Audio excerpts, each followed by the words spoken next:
Okay, so welcome back to part 2 for the chapter 10 lecture on evolution and natural selection. We're going to be picking up with 10.11. So we're talking about traits now and how that relates to this concept of fitness. So your book basically defines fitness as measuring the reproductive output, so how many offspring they actually produce, of one individual of a population with a certain phenotype, comparing it to another individual of a different phenotype and their reproductive output. So it's basically saying, of all of these phenotypes, who produces the most viable offspring?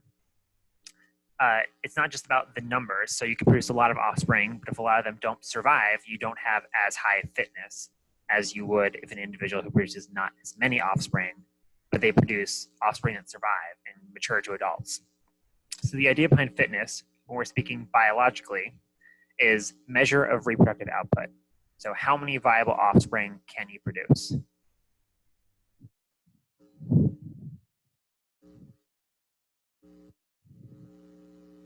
And there's a couple of different elements that are important for an organism's fitness. The first one is that when we look at fitness, we look at an individual's fitness with a certain genotype or a phenotype in the population and compare it to another individual in that population. So if we're looking at a population of giraffes, it makes sense to compare giraffes of one phenotype to a similar species of, or to the same species of giraffe with a different phenotype. We're not going to compare one species of a giraffe to another species of a giraffe in a completely different part of the world. We're not going to compare a giraffe to a hippo. We're always going to make sure we compare species that are in the same population, just with a different genotype or with a different phenotype. Secondly, for looking at fitness, it's important to know that the specific environment that the organism lives in is going to dictate whether it has high fitness or whether it has low fitness. And this may change from time to time depending on what happens in the environment. So if we look here on the right, where it says fitness and habitat, we have this species of rat, and we have two scenarios down below. So we have an instance where we have a white phenotype and a dark phenotype, but the environment is largely white. So in this example, a predator is going to be able to easily pick out the dark phenotype against the white background versus the white phenotype against the white background. So ultimately, we're going to have a lot more of the white phenotype be expressed over generation to generation because they're not being weeded out by predators. In the second scenario, we again have the white mouse and the darker colored mouse phenotype. And in this case, the background environment is dark as well. So the predators now are going to be more able to easily pick out the white rats. And ultimately, the white rats, with their expression of the gene that codes for the white fur color, is going to decrease dramatically because they're being selected against, and the darker rats are being selected for. So we now have a lot more rats that have the darker fur color allele expressed, because in one case, the environment dictated that the darker rats should survive, and in another case, the environment dictated that the lighter rats should survive. So it really depends on what the environment is doing at that particular time for the organism. And the last big element to consider for an organism's fitness is all about reproductive success. So an organism's reproductive success, we're always comparing with another organism's reproductive success. So how many viable offspring can they actually produce? And is that trait ultimately contributing to that reproductive success?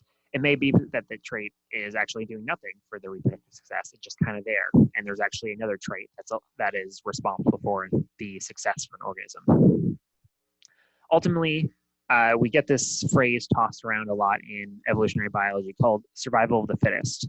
And it's sort of a very misleading phrase because it's sort of implying that for any given population, you'll have individuals that are the most fit always in that population. And that's not always the case. Sometimes we have individuals who are the most fit for a time, and then the pendulum will swing the other way, and then they won't be the fittest in the environment. So it's not necessarily saying that there's always a top dog, so to speak, for any given population. What we're just saying is that for a given environment, for a given time, you'll have individuals that have high reproductive success and individuals that have less high reproductive success. So in any population, we know we have organisms and they have their traits. And we're talking about natural selection. We are looking at what is called adaptations. And adaptations are any trait that an organism has that makes them more fit, that makes them more able to survive in their environment and more able to produce viable offspring. So in the case when we're looking at those desert rats a few slides ago, when the environment was very light colored, having a lighter fur color was a key adaptation for those lighter rats to survive. In the case when the environment was a darker background, the darker rats had an adaptation there that was beneficial to help them survive. So adaptation is any trait that can basically increase fitness. And like I mentioned, depending on the environment, certain points in time can be very critical for certain adaptations. With this example, we have finches on the Galapagos Island with two different beak types. One is very good at utilizing large, harder seeds, so this sort of bulkier beak right here. And another one, a smaller beak, is able to eat and utilize smaller, softer seeds. So we look on this graph on the left, we have your average beak size on the y-axis and the year on the x-axis, with the amount of, with the average beak size in relation to how rainy the conditions were. So in a couple of these key periods, we have around 1977, around 1979, and then around 1982, we have very strong drought periods. So not a lot of rain going on the islands. Ultimately, not as many wet seeds, a lot more dry seeds in this case. So basically the environment produces a lot more dry seeds. So it's selected for finches that had sturdier, heavier beaks that are able to crack those hard seeds and eat them. However, around 1984, there was an unusually wet year where there's a lot of rainfall, and ultimately we had a lot more plants producing the wet seeds. So in this case, the environment was now selecting for finches that had the smaller, more precise beaks, they're able to eat those smaller, softer seeds. So in this case, it would seem like, for the most part, that it would be good to be a bird that can utilize, that can eat the larger, harder seeds, having the bigger, sturdier beak. But things can change very quickly in an environment and come from very dry to very wet. And ultimately, the pendulum, like I mentioned, can swing the other way. Things can be very beneficial for the different phenotype. So there's no such thing as a perfect organism with these cases.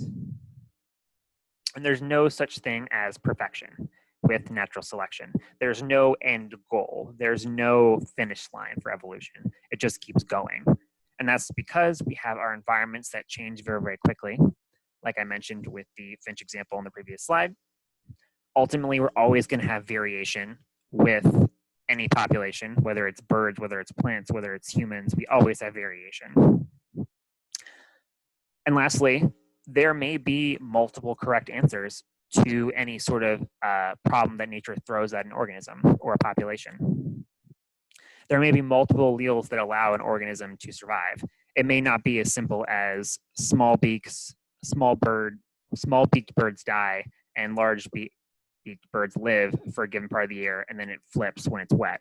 It may be that there are birds that have intermediate beaks, for example, that are able to maybe utilize a little bit of both. Or maybe birds are able to utilize a different food source. So there may, again, be multiple alleles that come into play, allowing an organism to survive. It's not always cut and dry. If you don't have this allele, you're necessarily going to die. You might have a third or fourth allele that gives you some sort of new adaptation that allows you to persist in your environment.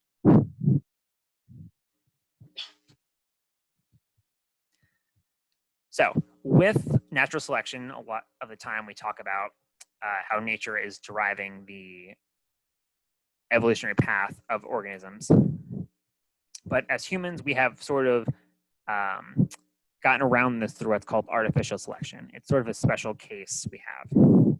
So we see this a lot with animal breeders who are able to basically manipulate the genetics of plants and animals to produce offspring that have certain characteristics sort of picked out. If you guys remember when we watched the Unnatural Selection, the documentary on Netflix about biotech, there was that individual who was a dog breeder, and he was basically manipulating the DNA in dogs to give them certain characteristics based on whatever his customers asked for. Whether if they wanted them to be more aggressive, to be better at tracking, to be more friendly, whatever characteristic the customer wanted, he was able to manipulate the DNA and basically select for that characteristic to produce a dog that had those traits. So artificial selection is all about driving the course of evolution for a certain organism. So we have artificial selection with that, but natural selection itself can also create some very powerful changes in a population. And it does so in 3 different ways, which we'll go through in turn. But first, it's important to mention that for any given trait, it can either be more qualitative or it can be more continuous. So with qualitative traits, something like your fur color, so tigers could have white fur, for example, or orange fur, orange fur. Can't speak today. And those sort of fall into one box or the other. Or you can have an instance where you have something more numerical and continuous, something like weight, for example, is a continuous number. We don't have individuals that either are 50 pounds or 500 pounds. We have lots of variability in between. Additionally, things like height or muscle mass or bone mass all have variability and in numbers. So we could have any range of individuals with any of those characteristics. And this translates into a couple of different types of selection that can be instilled in a population. So the first form is called directional selection. So this is a form of natural selection where individuals from one extreme along a range are favored over the other extreme. So what that actually means, in this case, with our chickens, for example, is we have a graph with our proportion of individuals in the population, so just the number of them on the y-axis. And we have, on the x-axis, we have smaller breast size and larger breast size with chickens. So in this case, a lot of farmers will select for chickens that have higher breast mass because that's higher muscle tissue, which allows for more food. And what happens is that we see this gray curve, the population before the selection. So that was our general amount of muscle mass for breast on turkeys. And we kind of see the average is, well, between smaller and larger. So it's roughly medium size. But overall, given enough time and enough generations, the farmers will select for larger breasted turkeys and have those ones reproduce. And ultimately that will drive the frequency of breast muscle mass size to the right, so over to the larger end of the scale.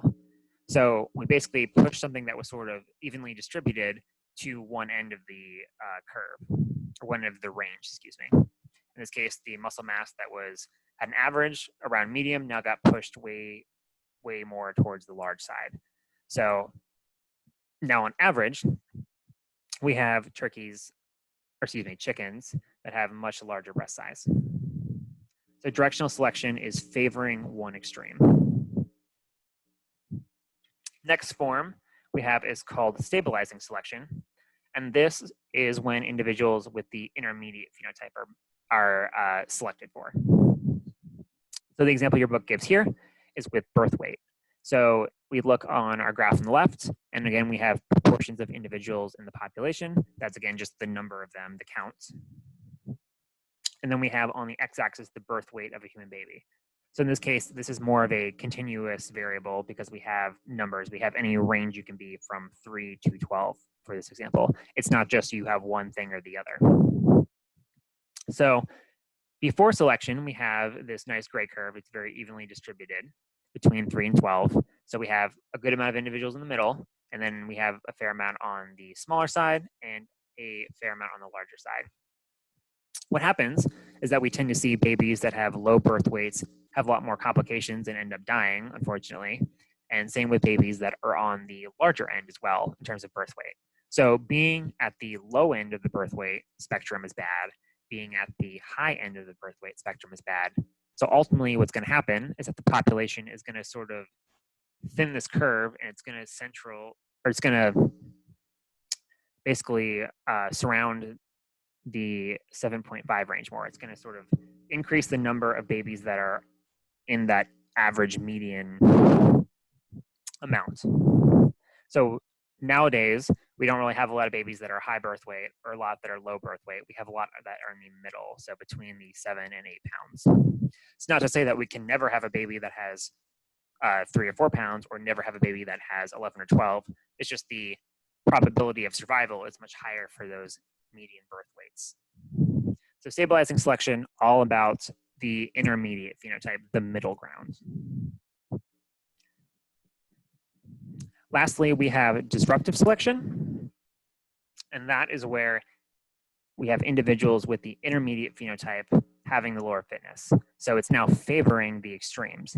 Think of it kind of like the reverse of stabilizing. So stabilizing was all about favoring the middle ground. Disruptive is all about favoring the extremes. We're not favoring the middle ground.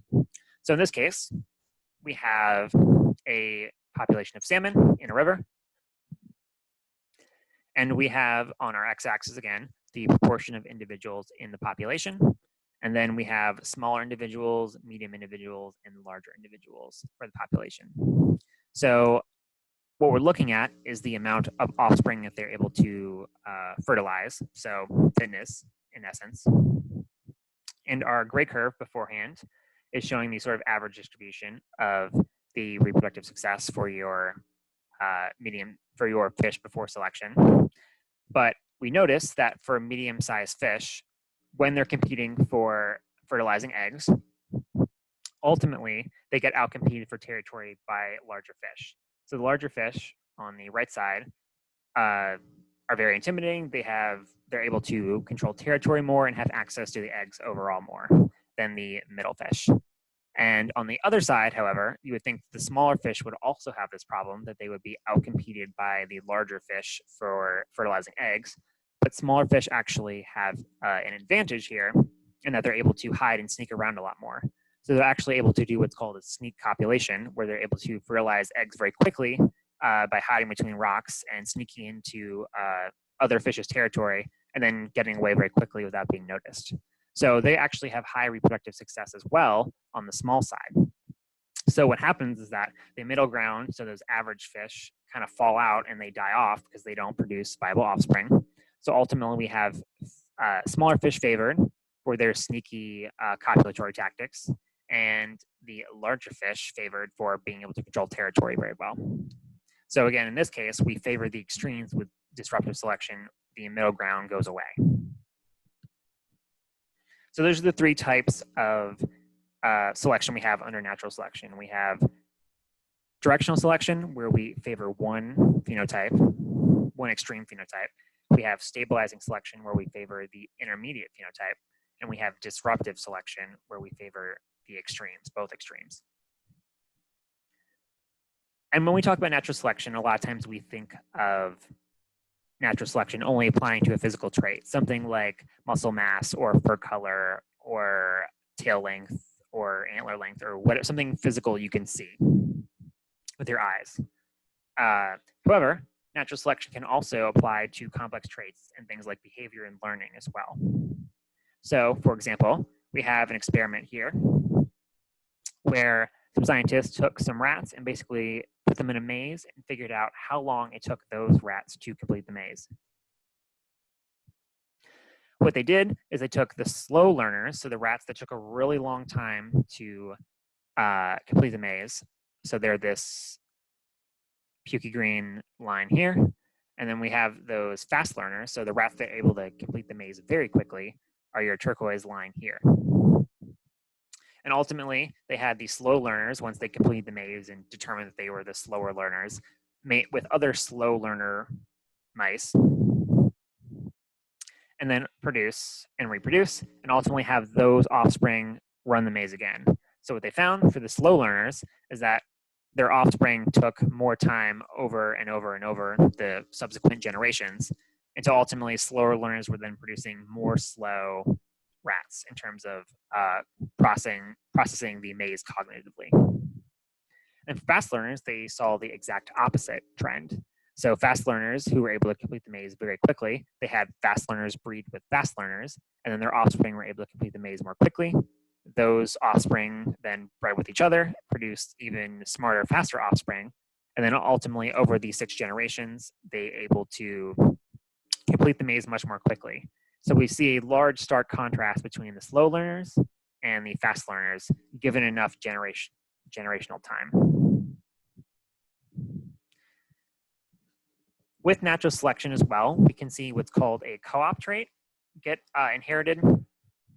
So co-op trait is that some sort of inherited feature actually has multiple functions instead of just the obvious one. So the example your book gives is with the wings of a dragonfly.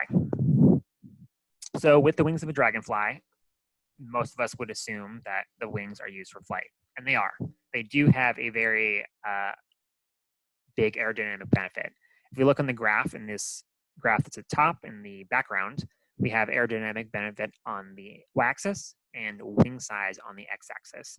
And we see that as wing size increases, we have increased aerodynamic benefit, so they're able to fly more efficiently.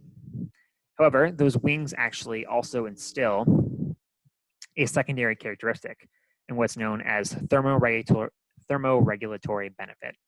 What that means, basically, is that they're able to maintain body heat when they need to, or release body heat when they need to. We do the same thing when we shiver to maintain our body heat, or we sweat to give off body heat to cool us down. These wings actually provide those same thermoregulatory benefits as we do with our sweat and our shivering. So the wings, through their structure, are not only able to provide benefit for flight, but also provide thermoregulatory benefits. Okay, so moving on, we are now talking about the 5 lines of evidence for evolution. So we've talked about the mechanisms for evolution. We've talked about Charles Darwin and how adaptations work, but why does evolution, why is it supported? What evidence do we have to show that evolution is a real concrete thing we observe? And there are 5 currently pieces of evidence that work for evolution. And they are the fossil record, biogeography, comparative anatomy, and embryology. Embryology is the study of embryos, so when a fetus is developing in utero. Molecular biology, and then we have laboratory and field studies. So basically what that means is that we have studies that have been done in real life, not just things that we've read in the history books. Studies we can point to that show evolution at play. And we are going to go through each one in turn. So the fossil record is all about preserving organisms over a long period of time. And the way fossils work is that through millions and millions of years, certain structures on an organism can be preserved. For example, on the right, we have the Archaeopteryx. That is a ancestor to the modern bird that was believed to have come from the reptile.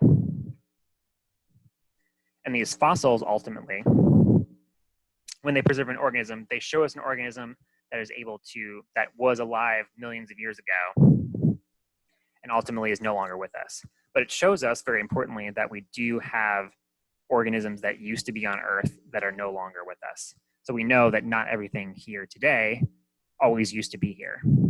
Sorry, not everything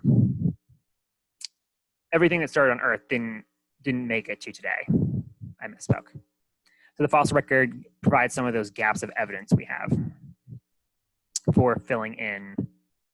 And another method we have following along with that is called radiometric dating. What radiometric dating does is that we take basically isotopes. These are individual pieces of the nucleus of an atom, and we can actually date how old a rock is.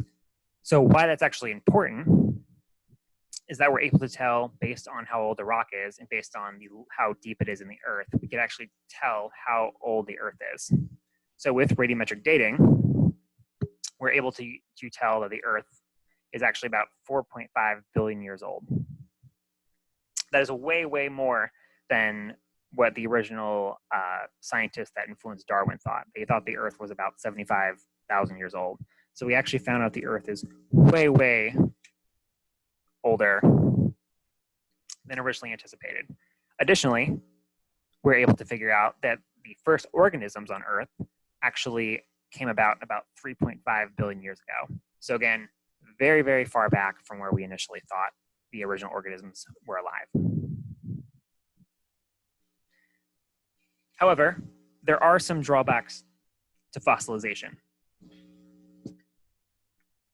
Fossilization is actually a very unlikely and rare event. It only happens to certain organisms in certain areas if the conditions are right. And if it happens to those certain organisms in those certain conditions, we really only have a snapshot of certain places on Earth that fossils formed.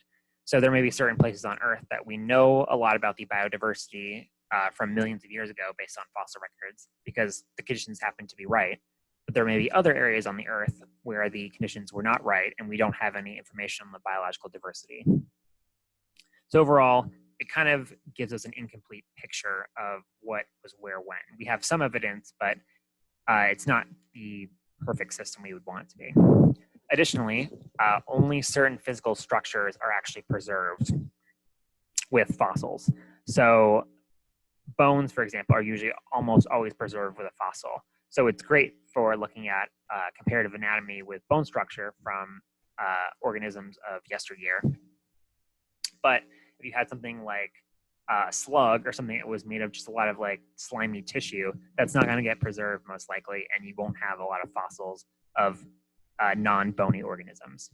So unfortunately, fossilization is kind of discriminatory in that regard. But fossilization has provided some useful links for the tree of life, showing us how evolution led to future organisms. And one of the best examples we have of this is what's called the Tiktaalik. This right here, this alligator fish-looking thing, is called a Tiktaalik, and it is basically the intermediate organism that bridges fishes to amphibians. So along the evolutionary timeline, we at some point had lobe-finned fishes that have basically started to develop their fins more into a limb, so they're able to start to walk on land, which ultimately developed into an amphibian, which we know amphibians live in both the water and on land. The Tiktaalik was a fossil that was preserved that showed us with the bone structure that we were able to link lobe-finned fish to early amphibians through this intermediate organism. So it's one example when the fossil record actually provides us with a lot of useful information about transitions. The second piece of evidence we have is what's known as biogeography. And biogeography, if we break that down, bio means life, and then geography is just the distribution over the Earth. So we're basically talking about how does life get distributed across the planet. And with biogeography, we can show what evolutionary forces are responsible for patterns. So why did certain organisms end up in certain parts of the Earth, and why did certain organisms not end up in certain parts of the Earth? That all files under biogeography. An example of that we have is with the Hawaiian honeycreeper. That's this guy up here. And a lot of the honeycreepers we see are on the Hawaiian Islands. So all these islands I'm circling right here. And overall, the Hawaiian honeycreepers adapted a lot of new beaks and a lot of unique colors for their environments. However, we actually still see that through their evolutionary lineage, even though they're 2,000 miles away, they're actually very, very closely related to their ancestors on the mainland. So through that evolutionary timeline, we're able to see that despite being distributed across these islands and having unique characteristics, they actually came from a common ancestor on the mainland. So one aspect of biogeography that fits in really well. Another example we have with biogeography is with our marsupials and their placental counterparts. The placental counterparts are a lot of mammals that we know here in the United States. So we have organisms that may look very similar, but actually are not closely related. And the marsupials and placental counterparts check that box perfectly. So on the left side, we have your Australian marsupials. On the right side, we have your placental counterparts. So we have organisms that look really, really similar. So sugar gliders and flying squirrels look really similar. Numbats and giant anteaters look very similar. And then your Tasmanian wolf and your gray wolf look very similar in terms of coloring, in terms of morphology, in terms of location, in terms of adaptations within their locations. However, we actually know they're not very similar at all. Because marsupials live in an Australian environment, which is a mix of sort of tropical and desert, and then our placental counterparts live in North America, which is a lot more deciduous forest. So ultimately, despite looking similar, they actually are raised in completely different environments, but had similar adaptations. So this is an example where biogeography shows us that despite where they originated, they could still have similar adaptations, but they're not actually similar. Okay. So next, we're going to move on to the third piece of evidence, and that is comparative anatomy and embryology. So comparative anatomy is just looking at any anatomical structures across organisms. So we could look at it from species to species, or we could look at it from, within a species. And embryology, as I mentioned earlier, is all about looking at similarities of fetuses in utero during their initial development. So starting with embryology, we actually can see a lot of instances where organisms share a common ancestor because during their embryonic development, they actually share a lot of characteristics. So if we look on the right over here, where it says homologous structures at the embryo stage, we have a couple of different organisms that are developing as fetuses. We have the shark, we have the turtle, we have the humans, and we have chickens. And there's two key structures to point out with this figure. We have what's labeled in orange, which are your gill pouches. So gill pouches are usually used for fish as part of their development. Then bony tails is the second key characteristic. So we notice that on all of these embryos, so your sharks, your turtles, your humans, and your chickens, they all have gill pouches, so all the areas in orange. And then they all have bony tails. So the shark, the turtle, the human, and the chicken. However, we know that humans don't have gill pouches or bony tails because none of us do or have witnessed such. So ultimately, we know that from these similar structures during embryonic development, the shark, the turtle, the human, and the chicken all actually have a common ancestor that used to have all of these traits. So embryology is actually a tool we can use to find a common ancestor. Similarly, with comparative verb anatomy, we have homologous structures. And homologous structures are basically structures that occur in different species, but over time have had different functions. And they originally came from a common ancestor. So if we look at our human arm here, we look at the horse leg, the bat wing, and the porpoise. They all break down into 4 similar components of bone structure. So we have the blue region, the green region, and then the yellow and orange region. So roughly this translates to an upper arm, a forearm, a wrist, the wrist bones, and then potentially any digits or fins that come off. So while these structures have different purposes, originally by having a similar structure overall, they actually came from a common ancestor. Next, with comparative anatomy, we have what's called vestigial structures. Vestigial structures are basically structures that no longer have any value. They used to have value for the ancestors to whatever organism currently has them, but currently in their development or their usage, they don't serve any purpose. So for example, we have on the slide, you see the vampire bat.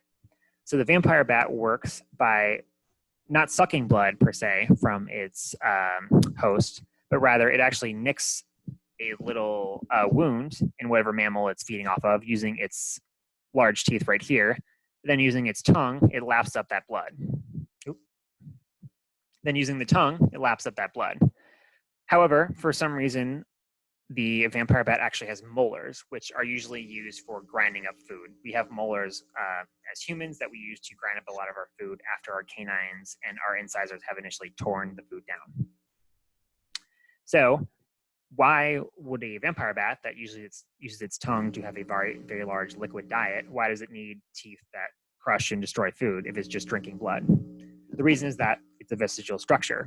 The vampire bat had some kind of ancestor that ultimately used those molars for whatever reason, but no longer does the vampire bat need that. A similar example we see with humans is with our appendix. So the appendix is actually an example of an organ that you could actually have removed and still survive without. If any of you have ever heard of or had a loved one that had appendicitis, that was when the appendix was inflamed, and they had to remove it because it was actually hurting the body. However, when they removed it, that individual post-surgery was still completely fine because the appendix doesn't serve any crucial evolutionary purpose for humans nowadays. It has had some purpose for humans millions of years ago, but we don't know necessarily what that structure used to do. There are just theories at the moment. Okay, so we covered vestigial structures and homologous structures. Now we're on to the last kind of structure for comparative anatomy, and that is analogous structures. So analogous structures are structures that evolved independently of one another for some sort of similar purpose. What that means is that two organisms that are not related got the same thing based on being in a similar like environment that had similar challenges. So if we see on the right, we see this dragonfly has wings, and we also see in the bottom photo, this bat has wings. So insects are not closely related to bats. Bats are mammals. However, both the dragonfly and the bat both have wings. They both independently evolve them at some point during their evolution. The reason this happens is what's called convergent evolution. And what that means is that organisms face a similar but separate environment, meaning that they have similar challenges in their environment, but they may not be anywhere geographically close to each other. So depending on where we're looking on the Earth, this dragonfly could be in Australia, that bat could be in North America. Completely different parts of the Earth with completely different climates and weather systems and wildlife and flora and fauna. But ultimately, the challenge they face allowed them to develop wings and use them for flying and maneuvering their environment. So again, we call this convergent evolution because the organisms are converging on a certain adaptation or a certain trait despite having been in separate environments. Another example of this we see is with dolphins and sharks. So sharks are in a fish group called Chondrichthyes, and your dolphins are your mammals. So they're not related, but they both have similar body structure in terms of swimming through the ocean. Okay, so our fourth piece of evidence, is with molecular biology. And molecular biology is all about looking at DNA and seeing how there are similarities from one organism to another. So we know every organism has DNA. We all share genetic code at its basic level. We all have adenines and thionines and guanines and cytosines. And the idea behind molecular biology is that we can see if individuals are related because they share a greater amount of DNA than unrelated individuals. And similarly, based on the similarity and when differences occur, we can actually figure out a timeline for when did individuals branch off from one another evolutionarily. And to show what that looks like in an example, we have 5 organisms here. We have a human, a rhesus monkey, a dog, a bird, and a lamprey. So we have 3 mammals, a bird, and an ancestral fish. And ultimately, when we look at this figure, we see that when looking at the amino acids, so in this case, amino acids come from DNA, that individuals that share the green are the number of amino acids that are shared between the species. So for rhesus monkeys and humans, rhesus monkeys share 138 of the 146 amino acids that humans have. So a lot more closely related in proteins, and this a lot more closely related in DNA because our proteins come from our DNA. Then our dogs only share 114 of the 146 with humans, birds only 101, and lampreys only 21 of 146. So because those lamprey share a lot less amino acids and ergo a lot less DNA, ultimately they are much less closely related than something like a bird or a dog or a monkey. So in this case, the more closely related they are, the more amino acids they share. So that not only tells us, again, who's closely related to who, but also can sort of tell us how much time has elapsed from a common ancestor. So the more changes they have, the more evolutionary time has occurred. So there's a lot of evolutionary time that occurred between humans and lampreys because there's a lot more differences in their amino acids and thus their DNA. So molecular biology not only tells us who's closely related to who, but also how much evolutionary time has passed. Okay. And last but not least, we have our final piece of evidence for evolution. And that is looking at real-world examples both out in the field and also in the laboratory. So our field example comes actually by way of a golf course and looking at the different kinds of grasses on a golf course. So the selective pressure, or the sort of natural selection that's occurring via humans, is mowing the grass. Not something we really think about very much, but it actually does contribute to evolution. So three types of grass we have. We have our rough grass, so that's the area of the grass that's further away from the putting hole. I don't know golf, so just bear with me. The fairway, which is a little closer, and the putting green, which is right next to the hole. So your rough grass isn't mowed very often because it's not really that prominent to the golf course itself. It's kind of on the outside. The fairway is what's golfed on a lot more, and the putting green is right next to the hole, so it's golfed on the most. So ultimately, your rough grass is mowed not that often. Your fairway grass is mowed sometimes, and your putting green, because it's right near the hole, is mowed all the time. So because of this selective pressure of mowing, that actually contributes to what individuals are being selected for in terms of their reproductive strategy. So for your rough grasses that are never mowed, they actually sexually mature very, very slowly because they have all the time in the world. They're not being cut down by the lawnmower predator, if you will. And they produce their seeds pretty slowly. So they have a lot of time, so they have time to allocate themselves to development and reproduction over a long period of time. And that works. That allows them to survive. The fairway grass is kind of a middle ground strategy where you have grass that's mowed every once in a while. So they grow slower, but not that slow, and they produce some seeds. So that, again, middle approach. Then your putting green, which is mowed all the time, their organisms are rapidly being killed off. So they have to develop very quickly and produce a lot of seeds in hope that just by numbers game, they'll survive. So because the selective pressure on putting green is so high, they have to develop quickly and produce a lot of seeds and hope that they can reproduce. For the middle ground, they get mowed sometimes, so they have to mature at a gradual pace and make some seeds. And then for your roughs, the rough patch, they pretty much never get mowed, so they can kind of take their time with growing and really put a lot of energy into those seeds. Maybe not as many seeds, but they can put a lot of energy into those seeds so they survive. So that is an example of a field experiment where evolution comes into play. And then for our lab experiment, we are looking at antibiotic-resistant bacteria.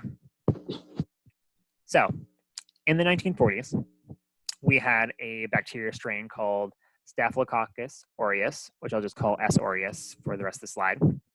And this bacteria caused a really nasty bacterial infection if someone got in their system. And a drug was developed in the 1940s called penicillin, which would basically kill all of the S. aureus bacteria.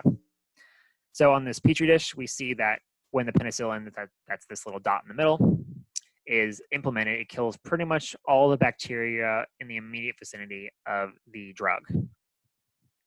Ultimately, however, the way evolution works is that there will be some bacteria that have the trait that allows them to survive the penicillin.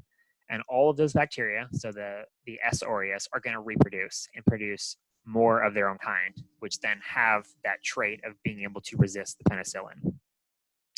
So the next time that those bacteria or the penicillin is implemented, it doesn't kill quite as many bacteria. The area that kills off the bacteria is not as big in this case. So the kill zone is smaller. So then all of those bacteria that survive that second wave of penicillin then go on to reproduce and produce way more bacteria that are now resistant to penicillin. And ultimately, the penicillin is pretty much useless. It doesn't kill off really any of the bacteria. We have this whole petri dish with S. aureus all over it. And that is basically the timeline of how penicillin went through the market. So penicillin was first used as a drug back in the 1940s, and gradually moving to today, we have a lot more bacteria that are resistant to penicillin. So we've had to develop new drugs that ultimately can kill off the bacteria. But once again, we will run into the problem where that new drug will eventually give rise to bacteria or select for bacteria that are able to resist it and then reproduce. So we'll have to keep finding new drugs. So ultimately, this antibiotic-resistant bacteria problem is one that's not going away, but one that also is driven by evolution. So that is the end of chapter 10. If you have any questions about the material or any just general feedback, I'm doing my best with audio. I realize I may be breathing on the mic, and I'm trying to do my best in terms of speaking clearly and slowly. But if you have any general feedback, please let me know how I can make the lecture better. Other than that, if you have any questions, please email me. Or if you have any clarification questions on material, I'm more than happy to answer them. All right, thanks, and I'll see you next week.